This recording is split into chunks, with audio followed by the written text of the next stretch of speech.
자, 오늘 주신 말씀 누가복음 15장 20절로 24절 말씀입니다.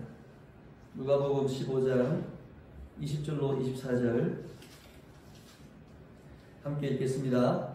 이에 일어나서 아버지께로 돌아가니라. 아직도 거리가 먼데 아버지가 그를 보고 측은히 여겨 달려가 목을 안고 입을 맞추니 아들이 이르되 아버지 내가 하늘과 아버지께 죄를 지었사오니 지금부터는 아버지의 아들이라 일컬음을 감당하지 못하겠나이다 하나 아버지는 종들에게 이르되 제일 좋은 옷을 내어다가 입히고 손에 가락지를 끼우고 발에 신을 신기라. 그리고 살찐 송아지를 끌어다가 잡으라. 우리가 먹고 즐기자. 이 내 아들은 죽었다가 다시 살아났으며 내가 잃었다가 다시 얻었노라 하니 그들이 즐거워하더라.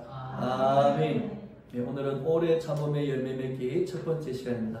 5월은 5주가 있습니다. 그래서 1, 2, 3, 4, 5까지 나갑니다. 그건 뭘 의미하겠습니까? 오래 참으라는 겁니다.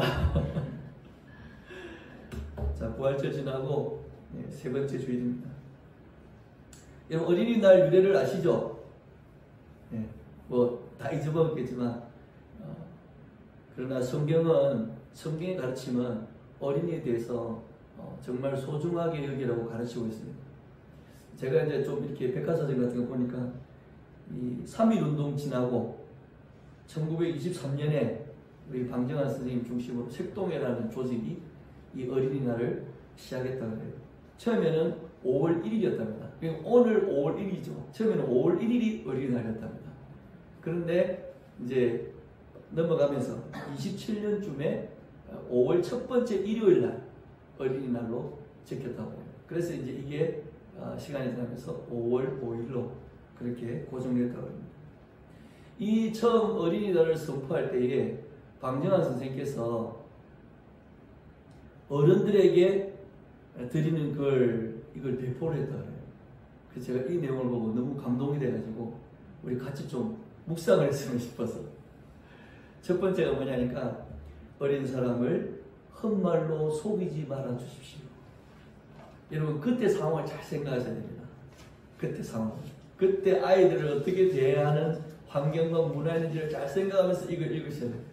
두 번째로 어린 사람을 가까이 가시고 자주 이야기하여 주십시오. 네. 우리나라 아버지들은 애하고 대화를 잘 안 하죠. 네. 어린 사람에게 뭘 쓰라고요? 경어를 쓰시되 늘 부드럽게 하여 주십시오. 어린 사람에게 수면과 운동을 충분히 하게 하여 주십시오. 그 다음에 이발이나 목욕 같은 것을 때맞춰 하도록 하여 주십시오. 그때는 잘 못 시켰죠. 그죠? 머리 깎는 것도 잘 안 됐고. 그러나 이걸 요구했다는 거예요. 어른들에게. 그리고 마지막으로 이 좀 특이한데 장가와 시집 보낼 생각 마시고 사람답게만 하여 주십시오. 그때는 조혼이 풍습이었죠. 방정환 선생도 19살에 결혼했다고 해요. 대부분의 여성들도 16살이 되면 거의 결혼했다고 해요. 그러니까 애가 태어나가지고 좀 자라서 크면 바로 뭡니까? 결혼 뭘 할 생각을, 시킬 생각을 했다는 거예요. 근데 이게 그 아이를 위함이라기보다는 가정을 위한 부분이 더 많았고 부모 자신들을 위한 부분이 훨씬 많았다는 거예요. 그래서 방정환 선생님 마지막에 사람답게만 하여 주십시오. 제가 이걸 듣고 읽으면서 야, 이게 몇 년 전 얘기입니까? 100년 전 얘기입니다. 1세기 전에 이 생각을 했다는 거예요. 어린아이에 대해서. 근데 여러분 그때가 어떤 시절이었느냐? 딸을 보고는 뭐라 부르냐면 우리 딸년 이렇게 불렀어요. 아들은요? 우리 아들놈 이렇게 호칭하는 때였습니다. 그래서 결혼식에 인사를 하시는 우리 부모들이 뭐라고 인사를 하니까 아이고 우리 딸년을 시집 보내게 돼서 우리 아들놈이 이번에 장가를 가게 됐습니다. 이렇게 인사를 했다. 여러분 기억나십니까? 우리 50대들 좀 기억나죠? 기억 안 납니까? 제가 늙었군요. 그러니까 그때 어린아이들은 아무렇게나 취급받았고, 또 사실은 심지어는 거래의 조건이었습니다. 결혼이, 아이들이 노동을 착취했습니다. 어린아이들도 길거리에서 뭘 했습니까? 슈시한 보이, 구두를 닦으면서 생계를 유지할 수밖에 없습니다. 이런 아이들의 상황을 보았던 그때의 이 선각자들, 이 부모에게 드리는 말을 제가 읽어보면서 지금도 우리가 사실은 이거 합니까? 안 합니다. 어린이에 대한 운동을 많이 하시는 운동가들이 이거를 읽을 때 고개를 숙이더라고요. 그러면서 아직 저도 100년 전에 선각자들이 외쳤던 그 외침을 나는 지금도 하지 못합니다. 그게 뭐예요? 어린이에게 경의를 사용해 주세요. 근데 어린아이한테 존댓말 쓰는 어른이 있습니까? 자기도 아직 그게 안 된다. 너무 부끄럽다는 거예요. 정말 여러분, 우리가 깊이 묵상해야 되게 됩니다. 저도 우리 자식들한테 이렇게 안 했어요. 맞지? 기분 나빠하지 마. 자, 오늘부터 이 어린아이를 향하는 마음, 이게 아버지의 마음이고 하나님의 마음 아니겠습니까? 우리 이 마음을 품을 줄 알아야 5월달에 오래 참음의 열매를 잘 맺어갈 수 있습니다. 자, 그래서 첫 번째 시간, 오래 참음의 열매를 맺는 첫 번째 시간은 누가복음 15장의 탕자의 비유를 우리가 먼저 묵상했으면 좋겠습니다. 여러분, 이 비유는 너무나 유명한 비유입니다. 그렇죠? 한 부모 자식이 아버지의 재산을 완전히 가져가가지고 자기의 이익과 즐거움을 위해서 폼나게 멋지게 아버지를 떠났지만 어떻게 됐습니까? 허랑방탕하여 그 재산을 다 창기와 함께 먹고 마시며 결국에는 빈 털터리가 되고, 심지어는 뭡니까? 돼지 먹는 음식도 제대로 못 먹어가지고 빌빌거리다가 이제 굶어 죽을까 싶어서 결국 누구한테 옵니까? 아버지의 집으로 다시 가서, 그거 가서 종살이라도 하면 밥은 안 먹겠나. 그리고는 돌아오는 그런 이야기죠. 예수님이 이 비유를 사용하시면서 사실은 누가복음 15장은 세 가지 얘기가 나옵니다. 잃어버린 것에 대한 이야기입니다. 예수님이 잃어버린 것을 찾는 것에 대해서 세 가지 얘기를 하시죠. 첫 번째는 뭘 잃어버립니까? 99마리 양에서 한 마리 양을 잃어버리죠. 그죠? 근데 목자들이 그 양을 어떻게 해요? 찾죠. 그리고 두 번째는 10드라크마 중에 1드라크마를 잃어버린 어떤 여인의 얘기가 나옵니다. 이 여인도 이 1드라크마를 찾기 위해서 뭡니까? 무척이나 애를 쓰죠. 결국 찾죠. 그리고 세 번째는 잃어버린 아들에 대한 이야기입니다. 아들도 찾게 되는. 자, 이런 양 찾고 이런 드라크마를 찾는 이 결론을 예수님이 이제 어떻게 연결시키고 있냐면은 죄인 한 사람이 회개하는 것, 이것을 하나님 기뻐하시고 천사들도 기뻐하는 일이다. 그렇게 예수님이 연결해서 가르쳐 주십니다. 그리고 이 세 번째 이 비유, 두 아들 중에 한 아들을 잃어버렸다가 다시 아버지께로 돌아온 이 아들이 어떤 고백을 하냐면, 우리 같이 읽을까요? 아들이 이르되 아버지, 내가 하늘과 아버지께 뭘 지었사오니? 죄를 지었사오니 지금부터는 아버지 아들이라 일컬음을 감당하지 못하겠나이다. 그러니까 아들이 회개하고 돌아오는, 처음에는 양과 동전을 얘기했지만, 돈을 얘기했지만, 이제 세 번째는 뭡니까? 이 양과 돈을 얘기하시면서 죄인 하나가 회개하고 돌아오는 것을 하나님이 무척 기뻐하신다. 두 번이나 강조를 하죠. 그리고는 그 죄인이 돌아오는 실제적인 얘기를 이 아들을 통해서 예수님이 결론적으로 이야기하고 계십니다.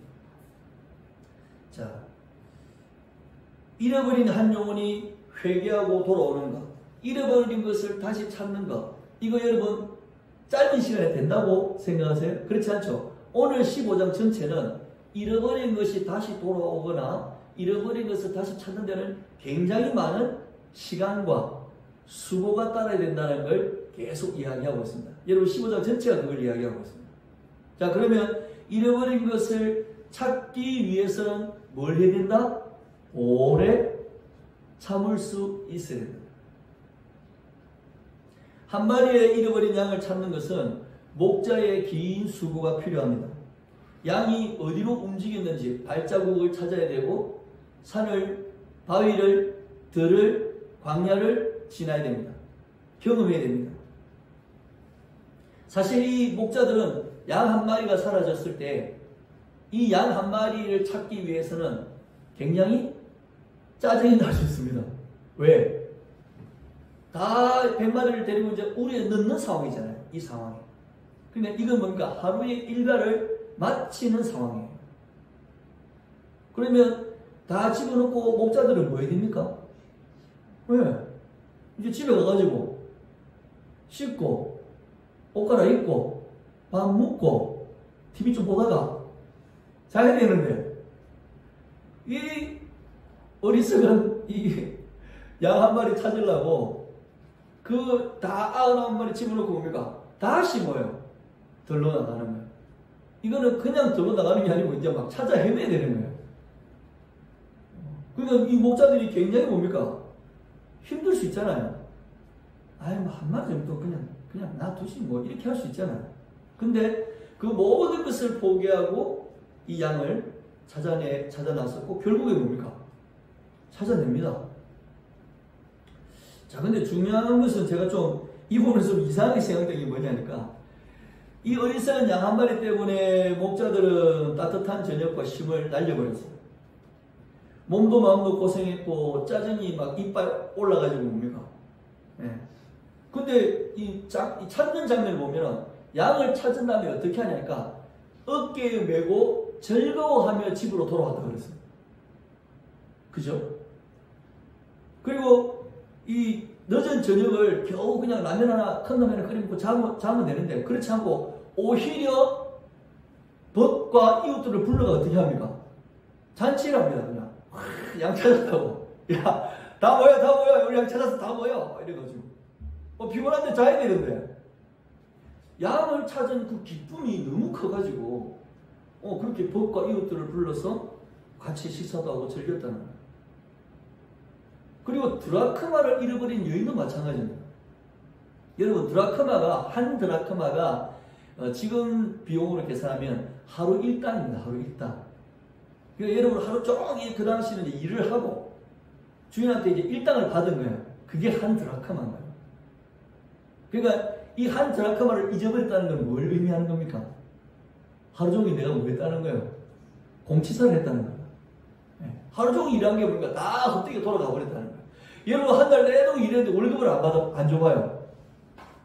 자, 월급 받았는데 집에서 그 월급이 없어졌어. 그걸 어떻게 하시겠어요? 아이고, 뭐 한 달 정도는 뭐 그냥 잊어버릴 수 있죠. 뭐 잠 자겠습니까?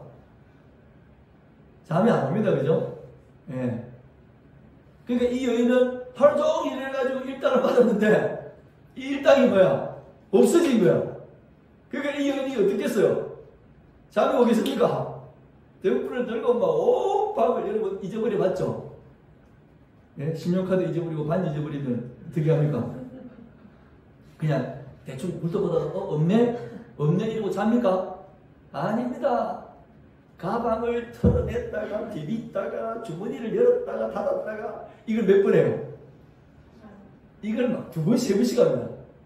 없다고 확인되면 또 서랍을 열었다가 내가 움직인 동선을 찾아가가지고 또 신발을 뒤지고 바지에 떨어졌다 주머니 넣는다. 아이고 난리도. 그 찾으면 다행인데 못 찾으면 어때요? 막 잠이 안 오는 힘이 들고. 이 여인도 뭡니까? 자야 되는데 등불을 들었다는 건 뭐예요? 밤이란 말입니다. 이 사람도 지금 자기 전에 돈을 잊어버린 거예요. 그러니까 등불 들고 막 온 집을 디비는 거예요. 그리고 결국은 뭐야? 찾았어. 그러면 찾고 그냥 금고에 넣어놓고 자야 되는데 어떻게 해요? 벗과 이웃을 불러서 어떻게 합니까? 또 잔치를 하네. 야, 내가 오늘 하루 일당 잊어버렸는데 하루 일당 찾았다고. 야, 뭐야. 짜장면 시키면 무조건 일당 다 날릴 겁니다. 그런 즐거움이 있다고 예수님이 설명을 하십니다. 그리고는 마지막에 오늘 이 탕자의 비유를 얘기하시면서 이 아버지도 마찬가지예요. 아버지도 어쩝니까? 아들 돌아왔을 때 어떻게 합니까? 야이 그렇게 했습니까? 원망했습니까? 질타했습니까? 아닙니다. 오히려 이 아들 때문에 뭐요? 온 집안에 잔치를 합니다. 아들이 돈을 까먹고 왔는데 오히려 아들 때문에 돈을 막 쓰기 시작하는 거예요. 아버지가. 이게 되게 이상한 부분이에요. 왜 이렇게? 잃어버린 것을 찾는 기쁨은 뭐 좋습니다. 양도 재산이고 브라카마도 재산이고 아들도 뭐 소중하니까 잃어버려서 찾는 것은 뭐 기쁨일 수 있습니다. 근데 이렇게까지 가치를 부여하고 이렇게 즐거운 일일까? 이게 왜 이럴까 하는 것을 오늘 확인을 함께 해보려고 합니다. 여러분 이 세 가지 비유의 결론은 아까도 말씀드렸지만 한 사람이 회개해서 하나님께 돌아오는 거죠. 그죠? 한 마리의 양, 한 드라크마, 그리고 한 아들. 모두 한 죄인으로 기결되죠. 한 죄인. 근데 어떤 죄인입니까? 잃어버렸던 죄인. 잃어버렸던 죄인. 하나님은 양을 찾듯이 드라크마를 찾듯이 아들을 찾듯이 죄인을 찾으신다는 거예요. 어떤 죄인?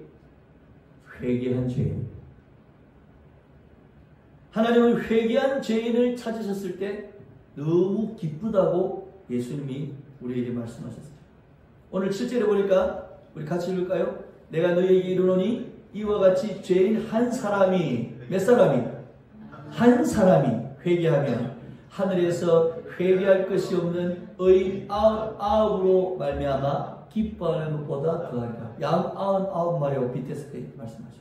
그리고 실제로 뭐라 그럽니까? 내가 너희에게 이르노니 이와 같이 죄인 한 사람이 회개하면 하나님의 사자들 앞에 기쁨이 되느니라. 회개하고 돌아온 한 사람의 죄, 이걸 하나님이 뭐예요? 기뻐하신다. 어마어마하게 기뻐하신다.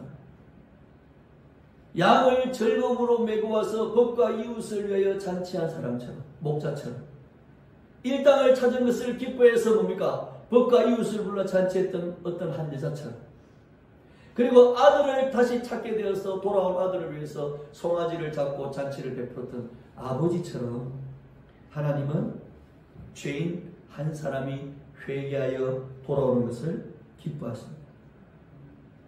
여러분 이것을 믿으십니까? 하나님은 먼데 아버지가 그를 보고 측은히 여겨 달려가 목을 안고 입을 닫죠. 아멘. 거리가 멀었어요. 아버지 집으로 오고 있는 아들을 아버지가 뭡니까? 보았습니다. 지금 아들이 온다고 문자를 보냈습니까? 카톡을 했습니까? 인스타에다가 내가 갑니다 라고 올렸습니까? 위치 추적이 되어 있습니까? 안 되어 있습니다. 아들은 그냥 무작정 뭐예요? 더 이상 굶어 죽지 않기 위해서 그 힘겨운 몸을 이끌고 아버지의 집으로 향하고 있을 뿐이었어요. 근데 이 장면은 뭐예요? 아버지가 그를 보았다 그러는 거예요. 먼 거리에서도. 이건 뭘 얘기하는 겁니까? 아버지가 기다렸다는 거예요. 언제 올지 모르지만 기다렸다는 거예요. 이게 굉장히 중요한 겁니다. 기다렸다는 겁니다. 오래 기다렸습니다. 아들이 재산을 탕진하고 허랑방탕한 그 시간도 아버지는 기다렸습니다. 아들이 돈을 다 잃고 헤맬 때도 아버지는 기다렸습니다. 돼지들하고 어울리면서 그 지음 열매를 못 먹어가지고 허덕일 때도 아버지는 기다렸습니다. 아들이 그 힘겨움에 지쳐서 이제 아버지의 집으로 가야 되겠다라고 결심할 때도 아버지는 기다렸다는 거예요. 기다렸다는 거예요. 자신의 가슴에 대못을 받고 떠나버리는 아들을 아버지는 기다렸다는 거예요. 평생 얼마나 힘들게 모은 재산입니까? 그걸 들고 나간 자식, 낭비해버리고 탕진해버린 아들을 기다렸습니다. 긴 시간이었습니다. 그러나 아버지는 기다렸습니다. 그래서 보였습니다. 기다리면 보입니다. 여러분, 기다리면 보입니다. 하나님을 기다리면 하나님이 보입니다. 하나님이 찾는 회개한 한 죄인을 기다리면 그 죄인이 우리 눈에 보입니다. 왜 안 보입니까? 안 기다리니까 그래요. 기다리지를 않는 거예요. 왜 안 기다립니까? 사랑하지 않으니까 그래요. 기다리는 사람은 사랑하는 사람입니다. 사랑하니까 기다려줄 수 있는 겁니다. 그리고 아버지가 어떻게 하죠? 여기 보면 달려갔다 그랬습니다. 걸어가는 게 아니고 달려갔다 그랬습니다. 다 늙은 아버지가 그 먼 거리의 아들을 보자마자 달렸습니다. 기다렸기 때문에, 사랑했기 때문에, 그래서 참을 수 있었고, 그래서 보자마자 달려갈 수 있었습니다. 그 돼지 냄새나고 썩은 내나는 누더기 옷을 팍 벗겨버리고 새로운 옷을 입히고, 손이 부러뜨고 더러워져 있는데 그 손을 씻기고 가락지를 끼고, 맨발로 안 다녔겠습니까? 뭐 나이키를 신고 다녔겠어요? 그 맨발로 그 먼 거리를 걸어와서 발이 엉망이 안 됐겠습니까? 그 발을 씻기고 신을 신겨주셨습니다. 근데 여러분, 사실 현실적으로 생각해 보세요. 자기 재산 달라 해가지고, 아버지도 죽기 전에 달라 해가지고 들고 가서 다 탕진해 먹고 다시 돌아온 아들, 지금 여러분 우리 세상 아버지 같으면 이렇게 하겠습니까? 안 합니다. 제가 알기로는 거의 안 합니다. 야, 호적에서 이름 파. 나가는 그 시간부터 그럴 겁니다. 다시 오지 마라. 다시는 네 얼굴 보기 싫다. 어디에 우리 집에 발을 들이노? 아마 그랬을 거예요. 뭐 엄마나 좀 불쌍해가지고 함께 데리고 와서 밥이나 먹이고 용돈이나 찔러줄까? 우리가 말하는, 우리가 보는 세상 아버지 아닐 것 같아요. 근데 예수님께서 지금 이 아버지의 모습을 보여주는 거예요. 아버지의 모습을. 여러분, 너무 이상적이잖아요? 네? 너무 퍼펙트한 아버지 아닙니까? 이 아버지의 모습을 예수님이 설명을 하고 계십니다. 왜 이 아버지를 설명할까요? 여러분, 15장 1절 2절 한번 보시겠습니까? 1절 2절. 1절 2절 뭐라고 되어 있습니까? 모든 세리와 죄인들이 말씀을 듣고 예수님께 가까이 나왔습니다. 근데 바리새인들과 서기관들이 수군거렸습니다. 뭐라고? 예수님은 죄인을 영접하고 걔들하고 밥을 같이 먹는다는 거예요. 죄인과 세리들, 세상으로부터 버림받고 멸시받고 천대받는 사람들, 예수님이 외면하지 않으셨다는 거예요. 여러분, 자신에게 나오는 죄인들을 향해서 내가 너를 외면하지 않는다. 하늘의 아버지는 나처럼 너희들을 외면하지 않는다. 그 아버지가 어떤 아버지냐? 오늘 이 잃어버린 아들을 품에 안고 달려가고 기다리는 아버지다. 이렇게 설명하시는 거예요. 그래서 이 아버지를 설명하고 계십니다. 회개하고 돌아오는 죄인 한 사람, 그 한 사람에게 필요한 것은 아버지입니다. 아버지. 참되시고 진정하신 하나님, 우리 아버지입니다. 예수님은 자신이 죄인들을 품는 것을 실천으로 보여주시면서 자신을 드러내신 것이 아니고 누굴 드러내신 거예요? 하나님 아버지를 드러내신 거예요. 이게 우리 예수님이에요. 우리가 좀 도와주고 보살펴주고 한다고 우리 이름 내고 내가 말이야, 이게 우리 아닙니까? 근데 예수님은 자신이 그들을 품고 고쳐주고 먹여주고 보살펴주면서도 누구를 드러내고 있습니까? 하나님 아버지를 얘기하고 있습니다. 하나님 아버지가 너희들을 기다리고 계신다. 오래 참고 계신다. 기다리고 계신다. 네가 회개하고 돌아오기만 하면 하나님이 너를 향해 달려가서 네 죄의 누더기 옷을 다 벗겨버리고 네가 지었던 손의 모든 죄를 다 씻어내고 그리고 네가 지었던 발로 지었던 모든 죄를 다 닦아내고 거룩한 옷을 입히고 약속의 가락지를 끼우고 믿음의 굳건한 신발을 신겨주실 거야. 그래서 오늘 이 아버지의 일을 이들에게 하고 계신 거예요. 여러분 박윤선 박사님이 계시죠? 그분 주석에 오래 참음에 대해서 뭐라고 번역했냐니까 오래 참음은 따가움을 멀리하는 것이다 이렇게 표현했어요. 이 따가움이 뭐냐니까 사람과 사람의 관계에서 이 불편함 관계가 틀리면 따갑다는 거예요. 이 박사님이 이렇게 표현했어요. 따갑다라고 표현하더라고요. 그래서 갈로에서 안타까움 이렇게 표현해요. 우리가 관계가 틀리면 서로 뭡니까? 따가워지는 거예요.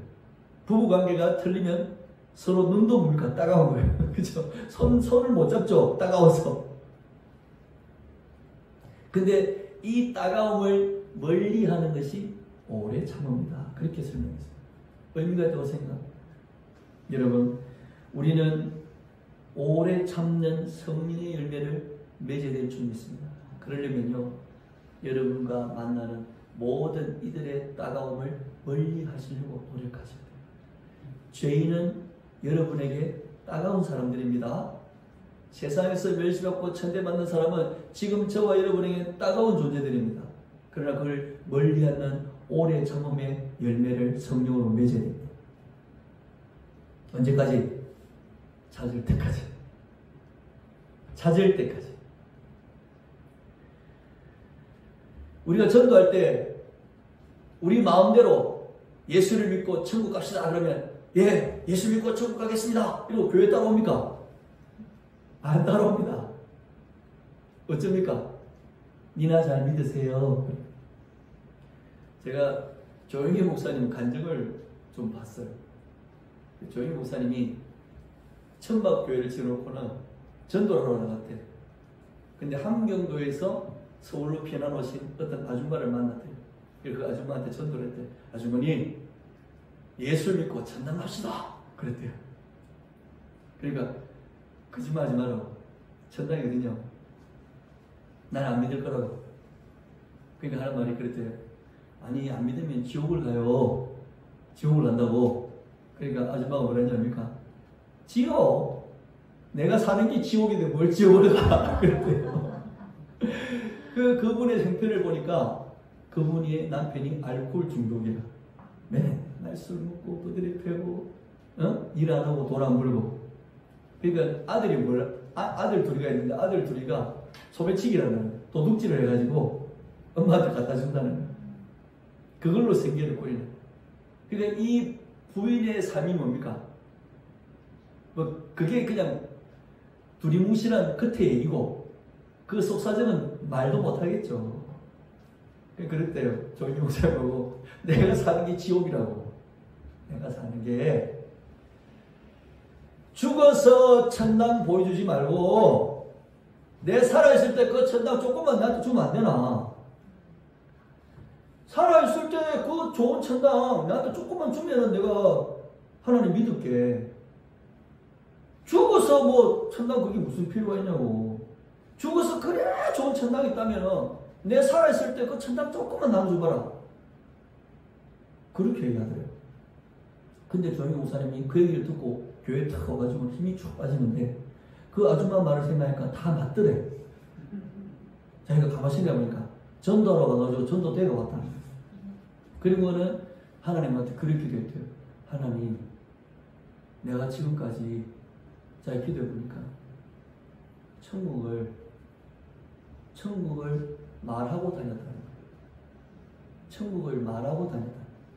근데 전도를 해보니까 천국을 나누어 줘야 되겠다는 생각이 들어요. 왜? 예수님을 오셔가지고 병든 자를 고치고 상처받은 자를 고치고 귀신을 쫓아내고 죽은 자를 살리고 배고픈 자에게 양식을 주고 하나님은 예수님은 천국을 나눠주고 사셨는데 나는 교회 개척해가지고 천국 말만 하고 산다. 그래서 하나님 나도 천국 나눠주고 살 수 있도록 해달라고. 그리고는 그 아줌마한테 다시 갔대요. 그리고 그 아줌마한테 그렇게 전도했대요. 하나님을 믿고 예수를 믿으면 아줌마 팔자를 고칩니다. 팔자를 고치는 분이 저기 계십니다. 우리 가서 아줌마 팔자를 고칠 수 있다. 그러니까 이 아줌마가 따라 쓰더래. 팔자를 고친다 하니까. 이 지옥 같은 삶을 고칠 수 있다 하니까 그래서 따라갔대. 길을 한참 지나서 논두렁을 지나서 그 논에다가 천막지는 거기 갔대요. 천막을 조이 목사님이 전문가가 아니니까 천막이 이렇게 기울어져 가지고 세워져 있어요. 그리고 천막 거덕을 이렇게 들면은 밑에 바닥이 가만히 떼기로 쫙 깔아놨대요.